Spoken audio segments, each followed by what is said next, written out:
So welcome everybody. Those of you who don't know me, my name is Dan Kerr. I wear many hats at All Souls Church, and it's my privilege to welcome you here today.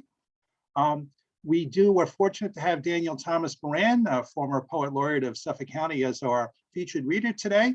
But all of you on the line will have an opportunity to read if you like. So if you would like to read one of your poems, then please enter your name in chat. You don't have to write a long story, just put your name and I'll know that you want to read. And we will call upon those folks in the order that they appear. Out of respect for the reader and for everyone else, please keep your microphone on mute. I know everyone has a temptation to turn on their microphone, but that creates background noise. Nothing against dogs, but you get barking dogs and telephones and delivery people and loud knocks at the doors, which don't enhance the quality of the reading. So please try to keep your microphone muted. Feedback is a gift, and Richard and I and Kathy look at all the feedback that comes in. We've been doing this virtual version of this thing now, I think, since April. And so we were always looking for feedback. Feedback is a gift. If you have any specific feedback, things you did that you liked, things you think we could have done better, just send me. It's really simple to remember, danielbkerr@verizon.net. We do appreciate your feedback. Depending upon how many folks want to read, the planned agenda is to start at 11 and go to about 12. That's what we've planned with Daniel and Richard and Kathy. But depending upon how many readers that we have, we may flex a little bit. When we've had to flex, generally, I think the latest we've ever flexed is till like 11:15 or 11:20. So Richard will be our host for today. Daniel is our featured poet. Do remember to put your names in the open read. After the open read, we will bring back, I made an error here. Kathy, I missed it. We're not going to bring back Bruce Johnson. That would be an interesting trick. He was the reader last week. We'll bring back Daniel Thomas Moran as for an encore. And then we'll, after that, we'll call upon our poet laureate, Richard, to make some concluding remarks and to announce the featured poet for October program. So this program is one of many outreach programs that we have at All Souls Church. We're very proud of the relationship that we have with the poet laureate. I believe Richard is our fourth poet laureate that we've worked with. So the church is open every day. It's a historical structure in Stony Brook Village on the top of the hill. We're open every day for prayer and reflection. And one of the things, one of the benefits of being open every day is there's a basket there where people can donate food to feed the hungry. We live in what's thought to be a very affluent area, but there are hungry in the area. They do tend to be invisible. The food that we collect goes directly to St. Gerard Mejia, who has a very large soup kitchen. I think they feed about 200 families. So that goes, and that's the woman we give the food to each week. We're back in the concert business starting tonight. We're going to have our first concert in the church. So you see there, lower left-hand corner, that's a band actually performing on the altar tonight. In honor of September 11th, and the first one, we're actually going to have a gospel concert featuring Tom Manuel and Gospel Road from the Jazz Loft. Many of you may know them. So we do concerts once a month. We do Gregorian chant once a month. Kathy Donnelly can give you more background on that. We have the program with the poet. You see Robert and Barbara there at the passing of the twig ceremony. We also do some things we do weekly. We do an interdenominational morning prayer. And you'll recognize the guy sitting at the lectern there, standing at the lectern, that's Rabbi Adam Fisher. So it is a morning prayer service that we do on Tuesday morning, but it is interdenominational, and we've invited people from all different backgrounds, several different Christian denominations. We've had Adam, and I've got an invitation out to an imam as well. So we do that on every Tuesday. We also do an interdenominational rosary every Wednesday. People think only Roman Catholics do the rosary. That's not true. Orthodox Christians do the rosary, Hindus do the rosary, Buddhists do the rosary, Muslims do the rosary. So we do an interdenominational rosary every Wednesday at noon. Both the morning prayer and the rosaries, by the way, are limited to no more than a half hour. I know because my wife sits there and points at her watch. We also do the Native American drumming once a month as well. So we have Native American drumming, healing experience out of the indigenous peoples, thousands of years old. And we have the special gift of a drummer who's got a bloodline from South America on both sides of his family, who also was a practicing chiropractor as well. And once a year, we celebrate the role of the church in the village, and we do the Souls for All Souls 5K run, 2K walk. Give you a bigger picture there. And you'll recognize some of the people there in the picture. Obviously, there's Barbara and Kathy and others that you may know. We do this once a year. And the purpose of that is twofold. One, it celebrates the role of the church in the community. And two, it raises funds to make the church handicapped accessible. Those of you who have been to the church know it's a beautiful, beautiful building, but it's at the top of a hill. And people like Gladys Henderson and others can't make it up the hill. So we've got plans in mind to make the church accessible. And when we do the race every year, Barbara and Kathy, they lead a group of poets. I think those of you who are on a mailing list, Barbara, you would have received a note from Barbara Southard. So the poets get together as a group and they actually walk as a group together. So if you're interested in that, either contact Barbara or follow up with me. Again, that's September 26th. So again, welcome to this reading. We're very grateful that you're here. And now what I'll do is I will turn it over to Richard for a few introductory comments. And Richard, I believe you want to read a poem as well. Yeah. Well, first of all, welcome everyone. This is always a special day for me. It's very special, of course.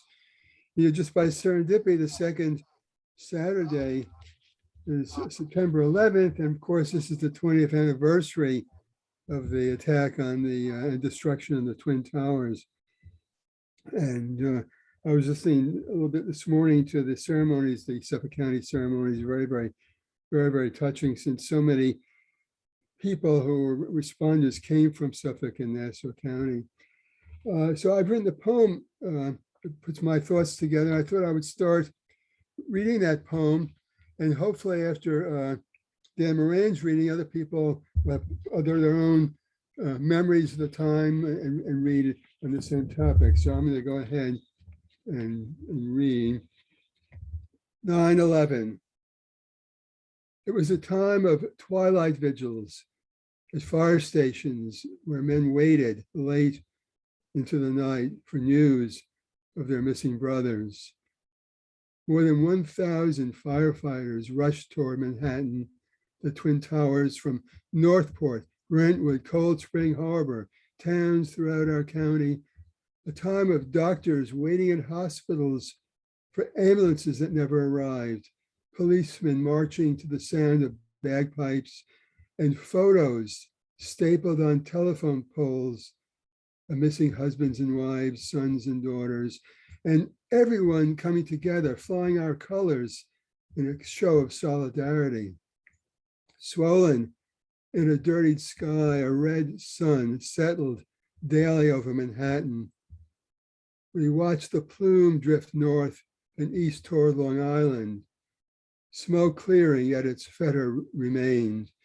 Night after night, twin searchlights ascended from lower Manhattan, far into the sky, a reminder of what had been lost. Then the cleanup that followed, the workers on the pile who survive but still suffer from post-traumatic stress, from persistent cough, from asthma, anxiety. Listen now to voices giving testimony, voices of people who place service above all else in our time of need. A first responder. I was inside when the tower collapsed, able to hold on with my left hand. People blew by me, blew under me, over me. There was absolute terror.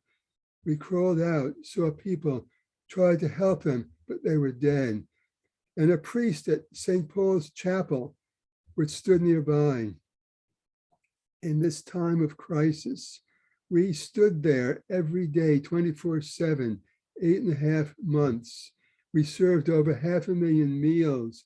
Many days I did the blessings, the last rites on body bags. And it meant the world to the workers to have clergy in the site with them. They wore respirators instead of neckties, Kevlar suits instead of Brooks Brothers. This community brought together out of service and compassion.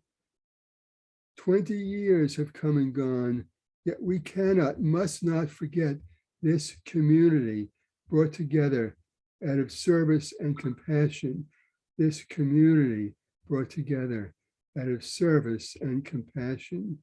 And now, in our pandemic time, let us remember, come together again as one, honoring those who died when the towers fell and those who survived imprinted with the turmoil of those days.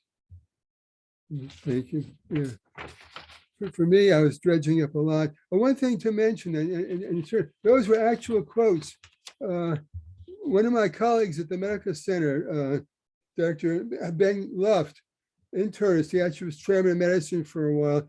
He actually created a clinic for survivors, many who worked on the pile, who had health concerns.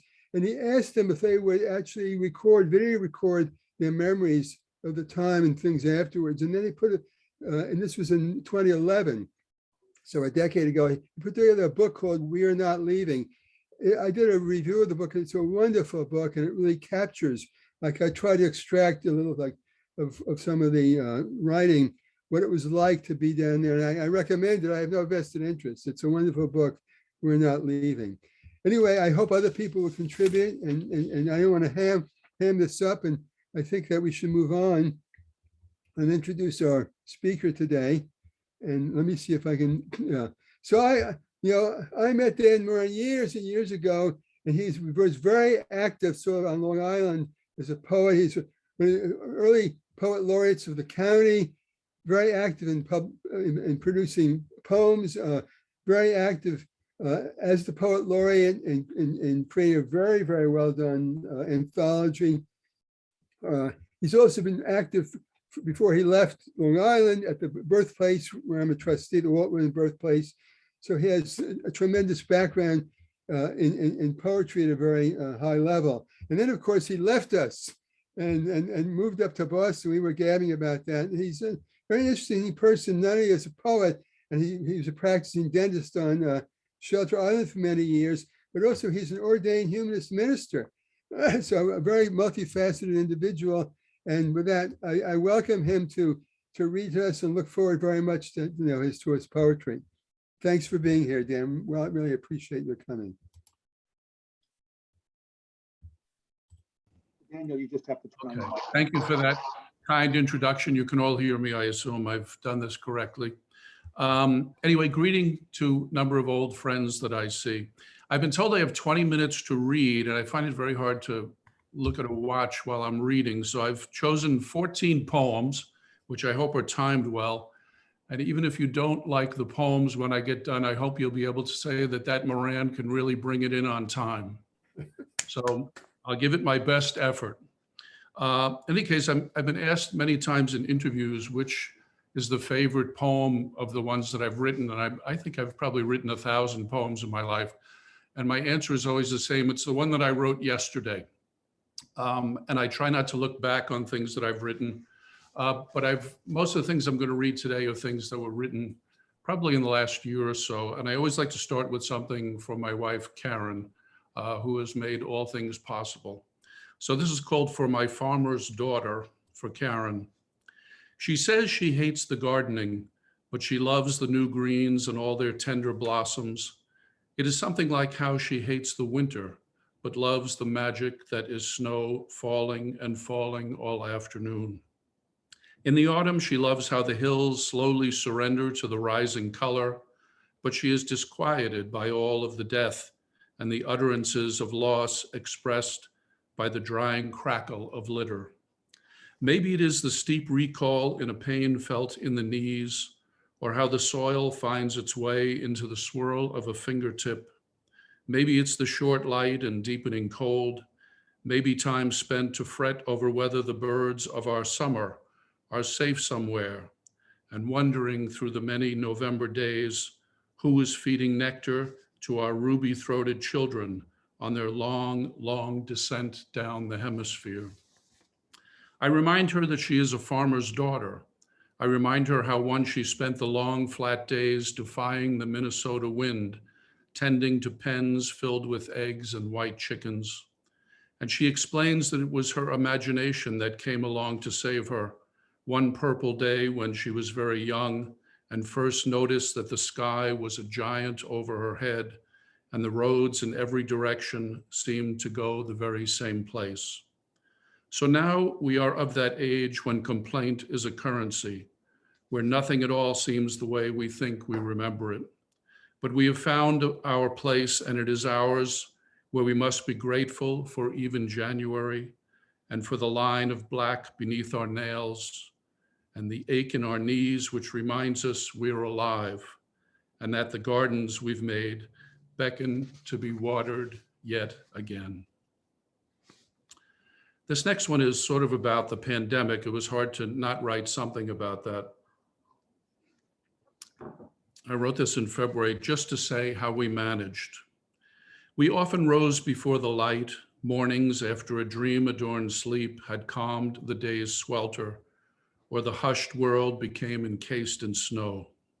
We drank black coffee with grace, gently coaxing the dark from us, a warm palmful of sublime comfort and the gratitude for another dawning. We sometimes spoke of the day and wondered about its plan.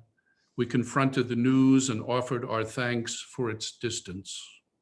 We spent the first hours attending many matters that we knew could just as well have waited.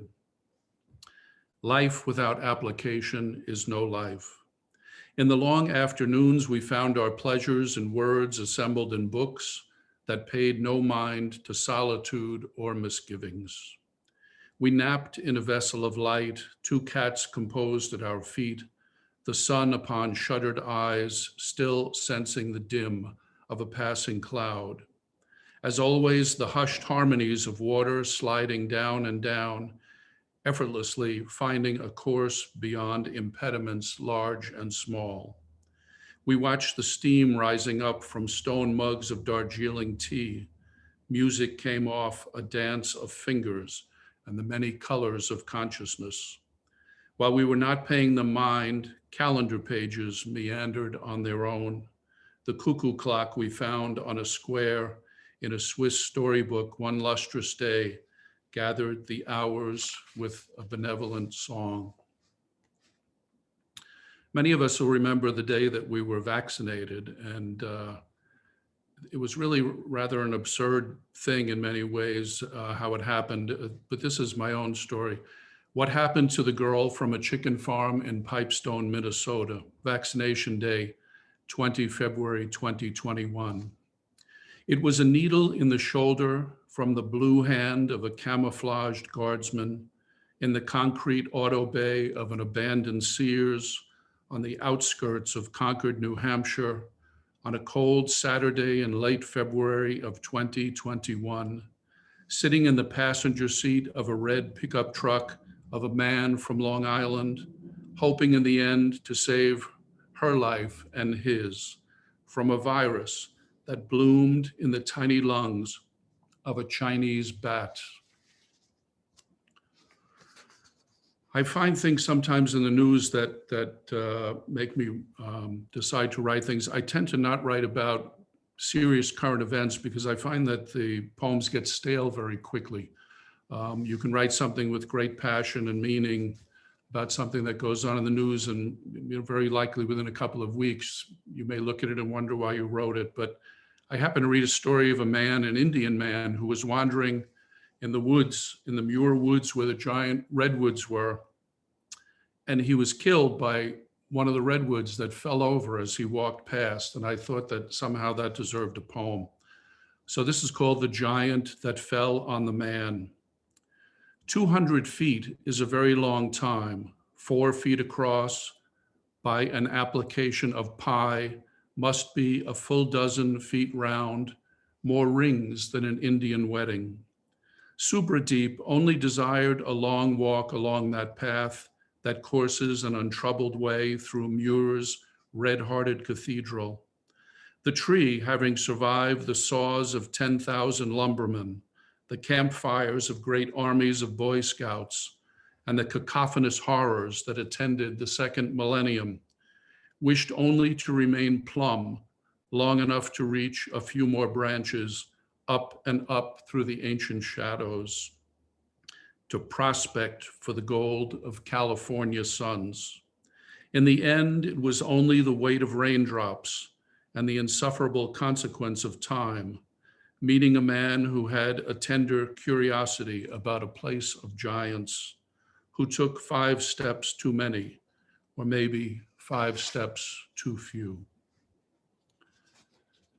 I'm going to be 65 years old in March, something I still have a hard time believing. When I first started practicing, I had many patients a lot older than I was, and they all told me that they felt exactly the same as they did when they were young. In certain respects, I can claim the same thing. In other respects, maybe not. So this is called parchment. I have given myself over to the motions of an old man. The scale of me is heavy on the tender balls of my feet, my belly full of stones. Time has whittled away at me, my silhouette grown unfamiliar. The black of my hair has fled to another country. I seem disposed to seeking out an easy poise, even as my knees have grown hoarse, my fingers struggling to grip the air. The skin on my hands is parchment on which no words will ever live. What man aspires to old age? What man would be without it? But so surely the sun is the same, the murmurs in the surrounding trees and from the river the same. The morning begins each day. At evening, things always become still as daylight slips into the pocket of night. My bed remains a temple, a cradle. It is there, I imagine, in pastures of desire. There I wander among the billowy landscapes of my dreaming. This is one that I wrote very quickly in a room at the Waldorf Astoria Hotel on a Christmas Eve. It's hard when you're not religious to figure out exactly what you're going to do with yourself on Christmas Eve and Christmas. So my wife and I would go into New York and follow many of our Jewish brethren down to Chinatown to have Chinese food. In any case, this is called Christmas Eve at the Waldorf Astoria. It was a small fantasy that I had. This was written in 2006 when I was still poet laureate. Jesus brought our bags up to room 805 at a little after 3. He stayed only long enough to show us the minibar and how to manage the thermostat. He let us know that room service would bring whatever we desired around the clock. He was shorter than I might have imagined from those paintings of Caravaggio and all of the crucifixes of my childhood. Hair sable and newly cut, he wore a gray uniform like the others in his place, alive to serve mankind. The outer edge of his heels were burnished by the miles of pavement and carpet. I wanted to ask him about the war and the crying babies in East Harlem, the dripping glaciers, and where to find a thing like justice in a world turning itself inside out. I wanted to know if he could ever recall 63 degrees in New York City at the tail end of December, but I did not wish to add to his burden. The lobby was teeming with Italians and Minnesotans and French and Asians of many kinds, all staring up each time the chimes rolled out from that fabled golden clock. There was only time to press a folded 5 into his palm to thank him for bearing the weight for us who are travelers. And he smiled in a way which reassured me that somehow everything would be all right. I wrote this a number of years ago for my son, who was born at the hospital at Stony Brook. I recall a day when I read it at I think it was a high school graduation ceremony when I was poet laureate. And I tend to not look at people when I'm reading for specific reasons because I don't want to be affected by their reaction. But as I read this, I looked up and there was a woman sitting a few rows back in front of me who was sobbing. And ever since that day, I decided that I should read this when I do a reading. So this is to my young son, who is about to be 31 now. There was that day in October in a room familiar to no one where your entirety rested on less than a forearm measure. My palm a cradle, my fingers expressed like new petals around your bud of face.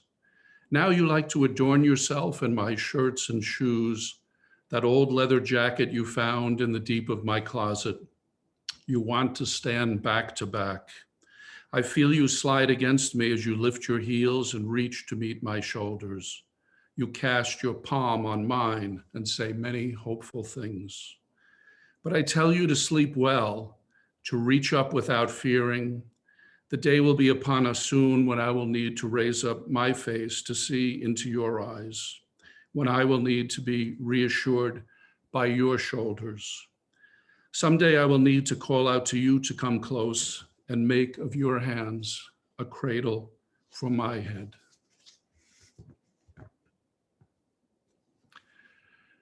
The first poet I ever heard read was at the West Hampton Beach Poetry Festival, a place called the Patio Hotel. I had written a lot of poems, and the poem that I heard read first was, the poet I heard read first was Dan Murray, who died a number of years ago. I think he died in 2000, the year 2000. But I was having some thoughts, having a conversation with a close friend of his, Graham Everett, who was also a close friend of mine. And I just had some thoughts about Dan Murray. So this is for Dan Murray.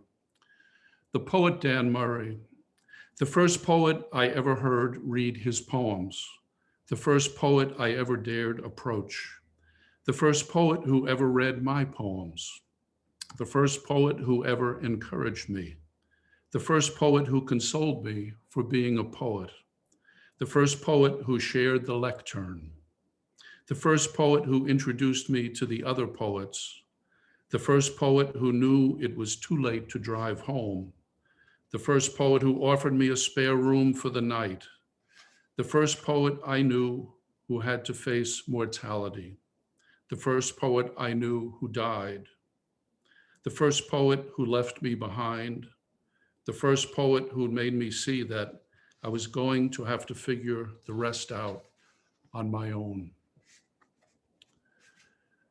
This one is called What Color is Blue? There are those strands of our reality which defy our words.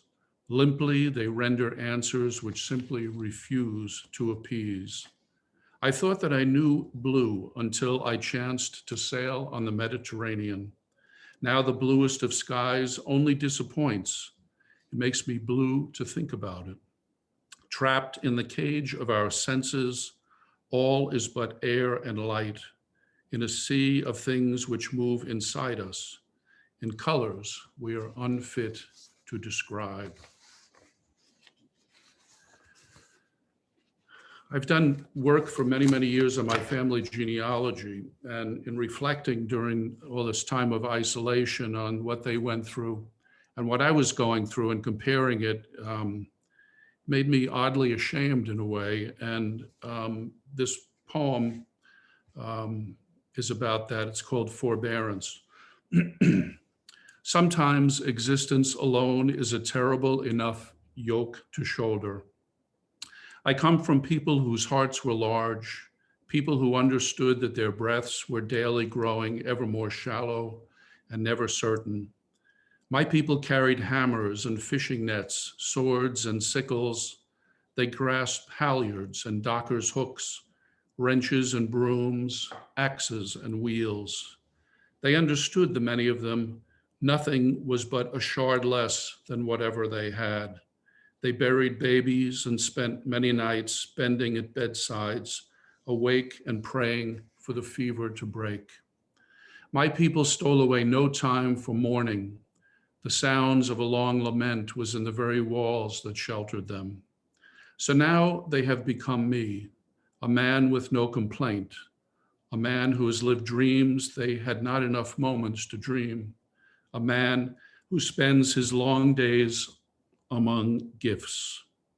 One day, should it all survive, it will be looked back upon in some family tree, and they will say, him, yes, him, the one with the pen and verses. Wasn't he the weak one?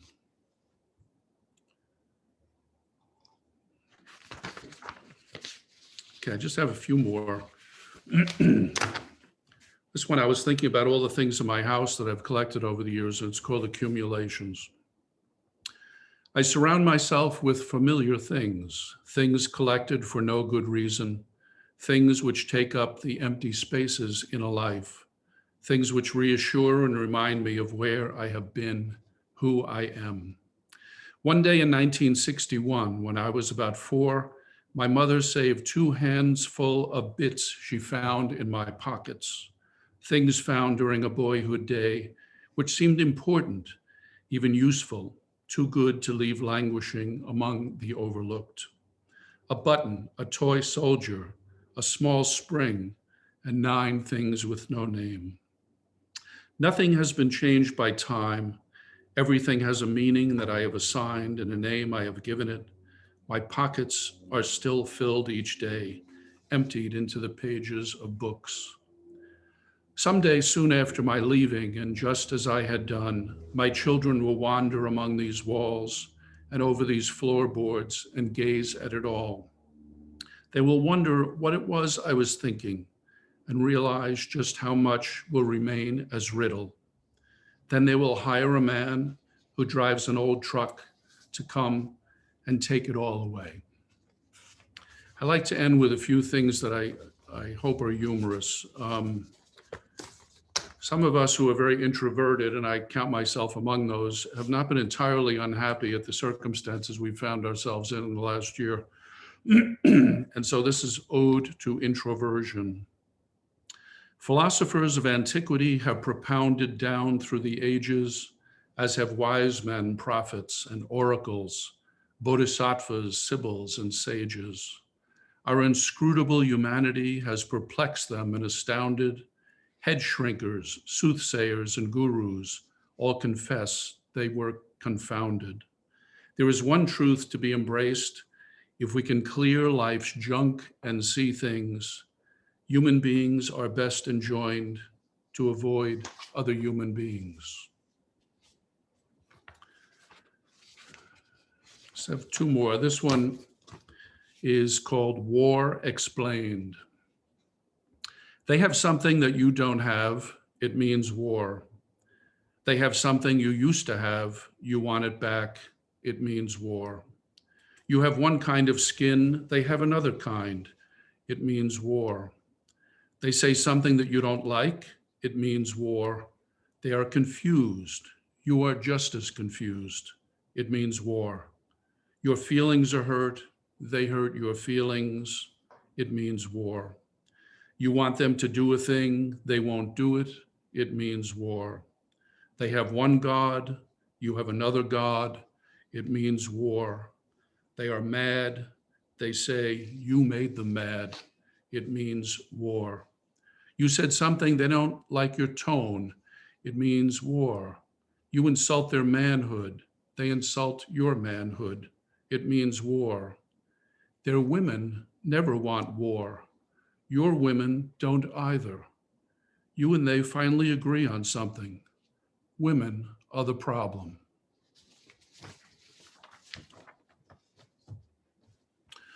And this last one. I resemble that comment. Very good. This is the last one I'll read until the encore. It's called Intelligent Design for Christopher Hitchens. I cannot give much credence to divine intervention, even at the risk of my defying a redemption. But I have faith that it would be wholly mistakable to endorse any God who'd make a bone that was breakable. Anyway, thank you for your attention. And very good. That's great, Daniel. Just very moving, from the beginning with the poem about the farmer's daughter, your wife, your perspective on the pandemic. We were with you in that cold room there in New Hampshire when you got the vaccination. I think we felt the tree falling on the guy walking through the woods. That beautiful, as a guy who turned 65 last year, I kind of resemble that one about turning 65 and your belly filled with stones, and Christmas Eve at the Waldorf with Jesus, and your young son, and the beauty of the imagery there of your young son, at one point cradling your head, the beautiful poem, the first poet, just wonderful. Those colors of the Mediterranean, just really wonderful stuff all the way around. The Ode to Introversion as an extrovert, I really enjoyed that one. That beautiful commentary on war, and the tribute to intelligent design, just wonderful all around. So we Thank appreciate you. it. Lots of nice comments in chat. Lots, I don't know if you noticed, lots of hands going like this throughout. I know you don't like to look up, but if you looked up, it's about every poem there were hands going back and forth. I've always tried to work very hard and concentrate on my voice when I'm reading poems and not anything else. And I have a hard time getting past that. But I went so far as to spend a week in an acting school in New York, taking voiceover lessons about 25 years ago. So it's hard for me to look up while I'm reading. People say, you need to look up once in a while. I said, no, what I need to do is read the poem correctly. And that's what I tend to concentrate on. Just reflecting on the intensity as the feelings as you read the poems. That's a wonderful formula you have there. So, okay, so we're going to switch gears now. And there's always a risk when I change screens, so apologies in advance to any mistakes. I take full responsibility for it. Okay, so going now into the open read, and with our friend Moses here directing us here, the ground rules, and those of you who are regulars are familiar with these. Those of you joining us for the first time, we ask you to please respect our norms. So enter your name in chat, and I've got 6 names so far, and we're very inclusive here. So after I've gone through every name, if there is someone else who wants to read, I will pull up. Okay. Just, you can wave your hand, get our attention. Kathy will monitor me to make sure we get everyone. Okay. Please read only one poem out of respect for everyone else for a maximum of 5 minutes. Daniel did a wonderful, Daniel, you're right on. I mean, we would have let you go on longer, but you actually came in at 21 and a half minutes. So good job there. Right. Please keep your microphone muted. And please wait to call. Don't turn your mic on in advance. Please wait for you to be called upon. And then we'll bring Richard Bronson back for the close. Okay. And I'm going to announce the readers in groups of 3. So let me clear the screen here. Stop sharing. Okay. So we've got the first group of 3 is Adam Fisher, followed by Kathy, followed by James. So Rabbi Fisher, over to you. Speakers need to remember to turn on their mic. There you go. Okay. Can you hear me? Loud and clear, Adam. Okay, good. This is called Golden Blossom. It's the 4th poem in a series of poems about feisty girls.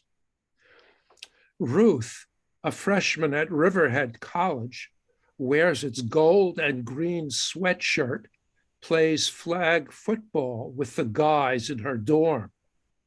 She was only 5 feet, never saw 100 pounds on a scale, black hair, green eyes, skin that could appear in a beauty ad. In a word, gorgeous. The guys were all big, 5'10", 6 feet, 180, 200 pounds. When they chose up sides, she said, I'd like to play. They picked her last, but soon realized she had sticky hands, could catch anything, and run. She could outrun any of them. When she confronted a player who wanted to grab her flag, she stopped, ran furiously in place, yelled, "Come on, sucker, make your move." As soon as he lunged for her, she dodged him and ran into the end zone. After the game, her team carried her on their shoulders to Jake's, the only bar in town that pulled beer in pints. The losers paid. She drank. They were breaking up. As they were breaking up, a blonde fellow who stayed close to her asked her out. She said, "Thanks, I'm flattered, but I'm really here just to play. I have a boyfriend back home." Wonderful, Adam. All the feisty girls out there. Great job. Okay, so now we go to Kathy Donnelly. Kathy, you got to turn your mic on. Okay, good. Yep. So welcome, everybody. Thank you for coming on this beautiful Saturday morning. And Dan, that was just a fantastic reading. I can't thank you enough. I made a comment in chat that I wish all women were not for war, but I don't think there's any all in anything. And what I see working with women almost all my life, we come in all sorts. But anyway, I'd like to think we are all against war. I'm going to read a poem that's not mine because I came across it going through poems for the anthology, and it's by a woman named Lynn Cosma. Do you know her, Dan? I do very much remember the name. Was she a very, very elderly lady? You know, she would be 102 this year on Veterans Day if she were still with us. I think I'm thinking of the right person. She is a World War II nurse, and she went through many trials and tribulations. She was born in 1919, and I had the absolute privilege of knowing her and having her work with me on my poetry when Claire gave me the thumbs up and I started writing. That was a long time ago. She writes this poem that speaks to every one of us about what we would now call a guided meditation, but I believe she just came up with this herself long before that sort of thing became in vogue. It's called The Mind's Eye. Leukemia. You have the best kind, the doctor said, smiling. I wanted to kick the desk, wipe the grin from his face, howl, scream, cry. Instead, turned to ice and made the next appointment, closed the door, my heart withered, blood stagnant, breathing forced. How could the world maintain its orbit? Clouds float serenely in an indifferent sky. There should have been sudden violence in the streets, planes crashing, forest fires blazing, buildings collapsing, heavy, unending rain. Someone to tell me why. Now, years later, the doctor, smiling, said, incredible. You are still in stage 1. What is your secret? My turn to smile. I will not tell you that every day, in my mind's eye, I stand before a shooting booth at a country fair where lines of wooden ducks glide round and round. By sorcery, I have the power to change them all into lymphocytes, riding the river of my blood. I raise the rifle, and with deadly aim, I shoot them down, one by one. My secret, I will not tell. Beautiful, Kathy. Wonderful imagery and tribute to your friends. Mm. Great, thank you. James, over to North Carolina. I got myself unmuted. Let's see. First, I'd like to comment about Virginia Walker. I love her. I guess it's a floor mat behind her, and she ought to write a poem about that. That looks gorgeous. Look at that. Okay, so what I'm going to do is I'm going to take my page and put it close to the screen so I can maintain eye contact. First, about Twin Towers. On God leaned upon, if I would only save one, my duty would have done. Always will come through when I did have to save you in the morning dew. Each day for them pray, are so many things to say, feelings do display. Through the thick and thin, God would save them from each sin, and sad as I am now in. Heaven would open wide for those many who have died, with God now abide. River wide and broad, they would ride in a boat with God, then with them have trod. For them bread will break, which will do for God's sake. Then communion will take. So many times did seem they died and became a dream. Silent tears from eyes stream. Thank There you, you go. James. Thank you, James. Beautiful reflection, very moving. Okay, our next group of 3 is Emily Sue, and then Shu, and then Dan Kerr. So Emily Sue, over to you. Okay, thank you. And thank you, Daniel, for a wonderful reading. Very moving and thoughtful poems. I'm going to take Richard up on the invitation to read a 9/11 poem. I wrote this some years ago, shortly afterward, and have edited it over the years. And it does appear in the Never Forgotten 100 Poets Remember 9/11 anthology that Bill Batcher edited last year. 9/11/01. Makeshift bulletin board, crowded with faces, smiling, surrounded by kids, lovers, friends. Good times gone dark, a snapped movie reel. Just working their jobs that brilliant, clear Tuesday in September 2001. Days turn weeks, turn months.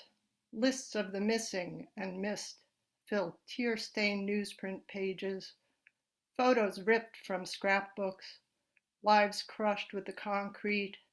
Ashes to pungent ashes. Dust to miles of dust. Empty places at dinner tables. How do the children find their footing? From a 13th story deck, 30 blocks north, my eyes trained on the raging mid-air fires.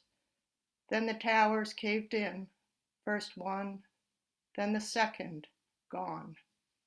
Billowing black smoke rose in their place, carried the stench over the locked-down city. Black soot seeped like a plague into buildings across the river. Changing winds over the next few days spread the smell of fire 20 miles east. Thousands ran to safety down long, dark stairways, choking on dust, ducking unspeakable debris. Who will cushion their fall when they awaken from the shock, if they do, wondering what hand carried them out of the inferno? Very moving, Emily. I mean, we all have our own recollections of where we were on September 11th. And I was in Manhattan. You all heard about all those people killed from Cantor Fitzgerald. They had the top 10 floors of the World Trade Center. The company I worked for was Deloitte, and that used to be our space. So we all have our own recollection. And I'll never forget sitting in the boardroom. We moved to 1633 Broadway and just looking out and seeing those towers and coming home to Stony Brook and the smell actually making it out here as well. You described that so eloquently in the poem. Thank you. Okay, Shu, over to you. Hi everyone. So I pasted my poem on the chat so you can follow. The title of the poem is Perfectly Stitched. A broken heart, perfectly stitched together, failed to beat. Thank you. Thank you, Shu, and thank you for posting it. That was very thoughtful of you. So that's an innovation you others might want to consider going for. Always looking for new ideas. I just follow James' suggestion. So he suggests that we do that. I think it's a good idea. So James is a fountain of ideas, and we appreciate that. So thank you, guys. Dan, I think Virginia Walker would like to read, but she sent the message to me instead of to everyone, so. Okay, so Virginia, I was prepared to read, but I'll let you jump in there first. If you'd like to read now or come back, you have to come off mute. I'm now on mute. First of all, Dan Moran, you are marvelous as usual. I've been trying, I think my chat is not working because all the messages vanished except the one that I meant for you and it went to Dan Moran. Oh, it's a mess. Anyway, I don't even know how that uploaded. I don't know what you're supposed to do after you write it. What do you press? It doesn't work. Anyway, so obviously I'm not a chatter. Excuse me. I want to read a poem, a serious poem, and I apologize to Emily because I'm probably walking on her ground here, that I wrote 20 years ago. And in fact, I think, Dan, I read this poem when you and I read at the Shelter Island Library so many years ago together, because I also live on Shelter Island. So here is the poem, Atlas of the Lost. Our minds are television screens, burning on remote, connected in spires of descending pain. We unite in cries for the lost, heartbeats of last words in the air, pulse, tell the children I love them. Lost faces and stories ascend the flaming stairs of memory. We know these people as ourselves. We do not know this way of smoke without a Virgil to guide us to ashy concourse and pyre. Ruth crying from sundering wings, Timothy on the melted stair. Andrew disappeared in lattice. We imagine seconds for days. The horseman of death still scourges, morphing into a modern type, riding out of dark on plains and faxing Attila's orders. He has come to annihilate, as Hitler, Stalin, Mao, again, Pol Pot, stopping the clocks of time and history in a hellish ditch. Greg in the black burning blue sky, Thomas looking back to the unsaved, Rocco under the great weight, the nihilist rides the burning plane. The firefighters in rescue, the police leading the calm down, the savers cradling the wounded, all unaware of Attila, scything the legs of Atlas. Hundreds sift the dust in the rooms, for thousands in the twisted sacrum's cruel compression of gravity. Lost faces inhale the incense from flowers and candles offered by strangers to pleading paper. Night is lacerated by flames. Detritus of death at fresh kills yields minuscule traces of life, fragments of bone, and shreds of skin, while shaky hands pack up a comb. The pillars of the sky will hold, rising from the breath of lost souls, creators, workers, rescuers. Atlas will stand to bear our worlds. For lost Katrina, Dominic, Sarayana, Kevin, Robert, Barbara, and the thousands more, we all rise in pledge of honor. Beautiful, Virginia. Okay. Wonderful. Okay, so I'd like to read something a little bit different. When Richard encouraged me last night, he said, hey, why don't we encourage people to do something on September 11th? And I thought about what I would do. And then this morning, my wife handed me a prayer she had written. And she's not a poet. Those of you who know my wife know we're very different personalities. I think that makes for a strong marriage. But this is, and I apologies in advance if I lose it halfway through. It's called a prayer, and we'll probably use it tomorrow at All Souls at both of our services. It's called a prayer for 9/11. And it goes as follows. Good and gracious God, today we come before you with heavy hearts as we remember the events of 9/11. For some of us, today is a mixed bag of emotions. We hurt deeply for those who lost their lives and those who lost loved ones. We mourn the nearly 3,000 who died that day. We are humbled by the bravery of the first responders. We continue to grieve with our neighbors in the loss of our national innocence, our false sense of constant security and safety. As we think of the way New York and DC responded, with churches, synagogues, and temples and mosques opening their doors to all people, as we remember strangers carrying each other out of buildings, as we are reminded of how those who had much shared with those who had lost, and as we recall the bravery of the passengers and the crew of United Airlines Flight 93, our pride wells up in us. Yet we struggle today, not wanting to get caught up in the macabre celebration, sometimes too prideful remembrance of loss. We still remember how the world responded, supporting us, and even declaring us one people. Newspapers around the world said, today, we are all Americans. And we remember the immediate call to war and the more than 1.5 million deaths from it.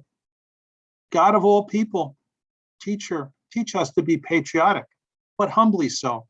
Teach us to see the frailty, the beauty, and value of life in light of this tragedy, rather than using it to elevate trivial differences to the heights of hatred and division. Gracious God, our world changed with the 9/11 attacks. We have seen how easily buildings can fall and how quickly lives that were special to us can end. As we remember 9/11, may it remind us that you are our only true security. Give us your strength to face the memory of this attack and the changes it is in our lives. Give us your compassion to help each other and recognize need around the world. Give us your hope as we face an uncertain future. Give us peace, God. And I'll conclude. One of the first things I learned from Gladys Henderson is poetry is another form of prayer. Amen.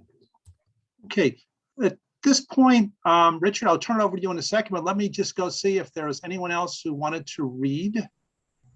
If you wanted to read and you haven't had a chance, just either wave your hand or come off mic.